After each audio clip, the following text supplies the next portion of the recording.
Hey everybody, welcome back to some more early morning barking, talking about BPD and MPD by somebody that has both. Today is an interesting one because I was going to do BPD and feelings of emptiness, and that's a bit depressing and always makes me feel feelings of emptiness. So I don't particularly want to do it, to be honest. So what I've done is I've skipped over to this BPD and age regression episode because it seemed a bit more relevant to me at the time. Yeah, this is a weird one. And I don't know, to a certain extent, it kind of feels embarrassing and all stuff like that, age regression. Now, I have to begin with, I have to preface, we don't mean like actual, like I never think I'm a baby, right? That's not what this is. And the people who play at babies, that's an entirely different thing. I've got the feeling I made that joke when I made the original video 4 years ago. I might have done that. Go back and check. I feel like I made the adult diaper joke, the adult baby joke. Anyway, I do that. There's only so many jokes in my head about particular topics, and this is BPD and age regression. You get adult babies. What do you want from me? Right? It's not that. Right? But oddly, weirdly, at the same time, it kind of is. Right? So it comes a bit, when we say age regression, what we're really talking about is, in some ways, behaving in a way that would otherwise could be in some way seen as childish. Let me dig, right? So this can come out in all sorts of ways, and we're not talking about doing a kid voice or whatever. We're talking about age regression in terms of what you need from a partner, from a friend, from people in your life. You're not an adult. You want emotional support that you would need as if you were a child. You need time from a partner like a child needs from a parent, and you get parental sorts of things, support, be it emotional, maybe even you're content having like real life, real world support. Your partner is making you dinner and you food and cleaning your clothes and looking after you like that, right?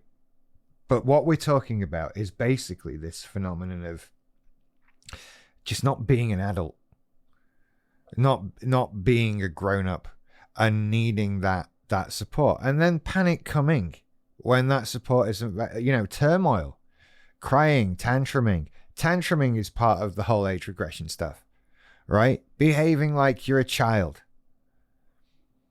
and doing it regularly to a point of fault. Doing it at all is bad, but making it part of your psyche is a really bad thing. Now, back in the day, I used to do this in all kinds of ways. I needed all sorts of support from my partner.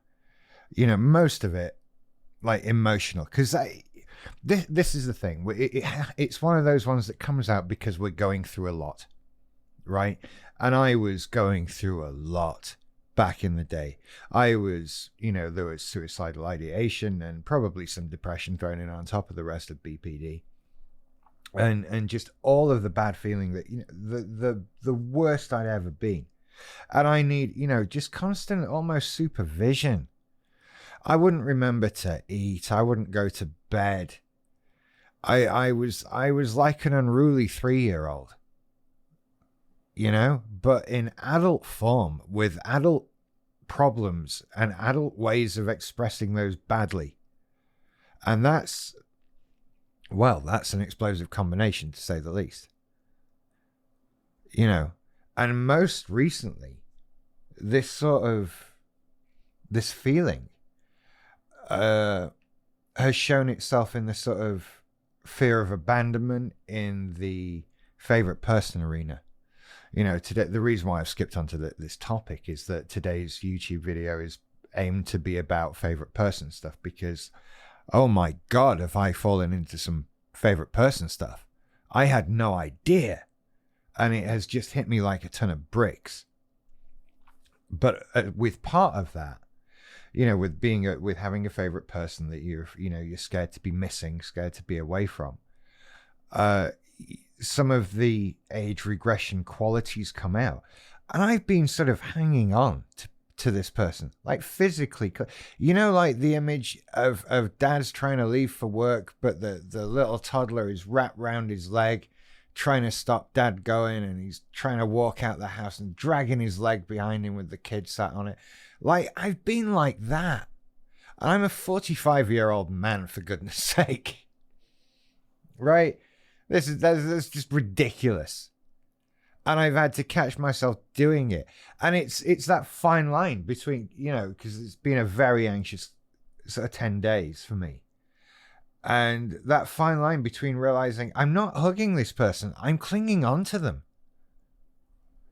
This isn't just a hug. This is a don't go, don't go, don't leave me, don't abandon me, don't be away from me, don't be unavailable to me for a minute. I need you and your full attention all the time. Please don't go. That kind of thing. And of course, then again, it comes out in tantruming. I may have had a couple of tantrums. And that as a behavior is age regression. Just why are you tantruming? And tantruming is essentially it's not getting what you want, isn't it? It's kicking up that fuss. It's a fuck you to the world because you didn't get what you want, whatever that happens to be, and that's tantrums. That last ditch attempt, and so childish. Because it starts from that point in development where tantruming is your only resort, when you are incapable of forming a logical and reasonable argument to counteract what your parents are saying to you. What you can say is, no, I want that, kick up a fuss. And so why do so many of us get into this?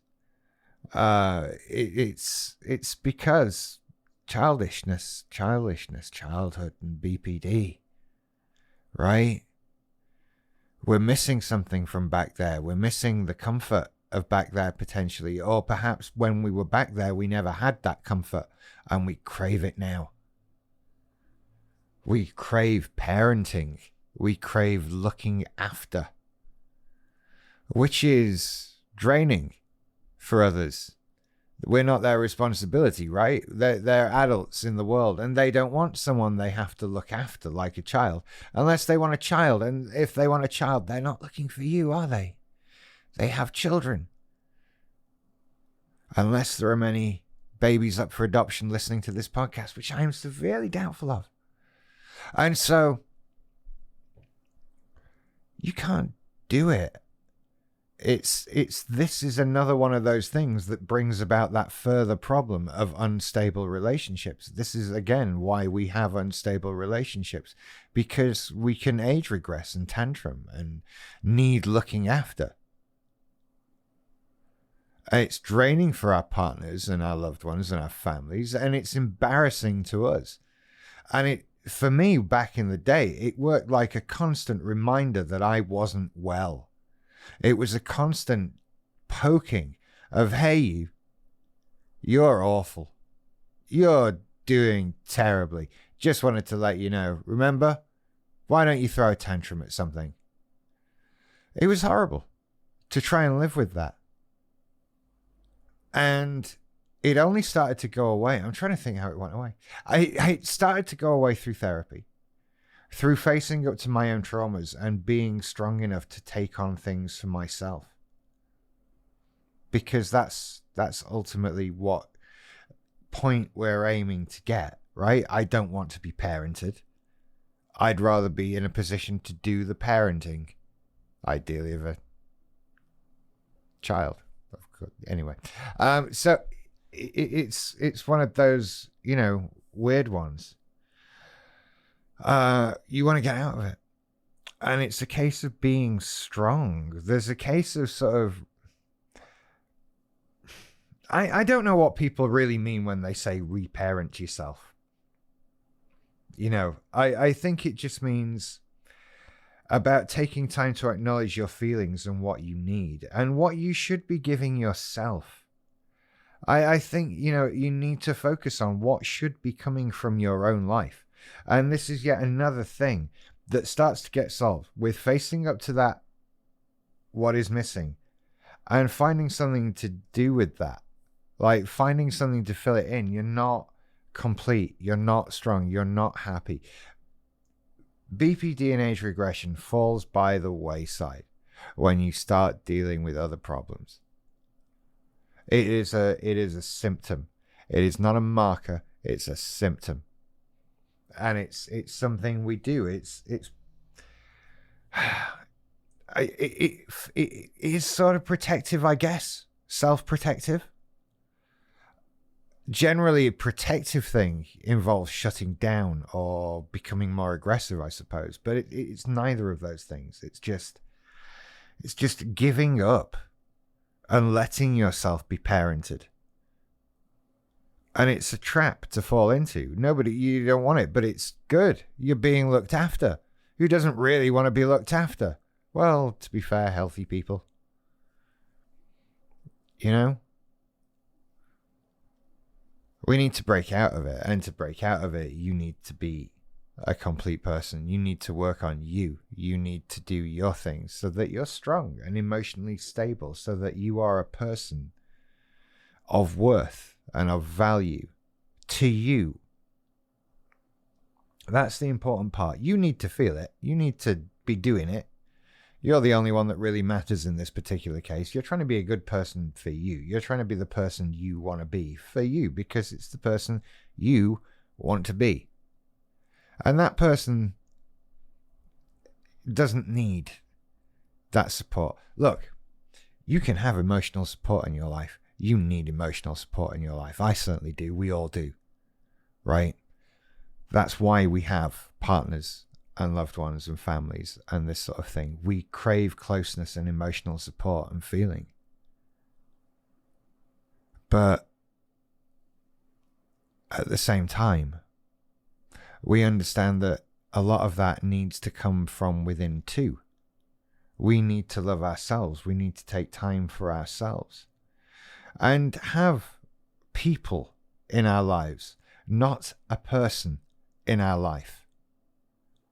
Having a person in your life instead of people leads to some bad thing, fellow BPDers. Let me tell you this. Like I said, go and watch today's video. I'm going to record it right after this. You're getting a sneak preview. You're not really. Anyway. So BPD and age regression. It comes out of insecurity and fear. When we need help, when we need guidance, when we need somebody to carry some of the weight that we're carrying at the moment, and it's difficult. I hope that helps. I hope that's some sort of explanation for you in some things. Don't forget, go and check out my YouTube channel, earlymorningbarking.com. It's not, earlymorningbarking.com. That's a website you can go to and visit. That's definitely a thing. And it has links to the videos and to the podcast, which you're already listening to, and to other things too, like supporting me on Patreon at patreon.com/earlymorningbarking. Right then, you take care. I love you lots. See you soon. Bye-bye.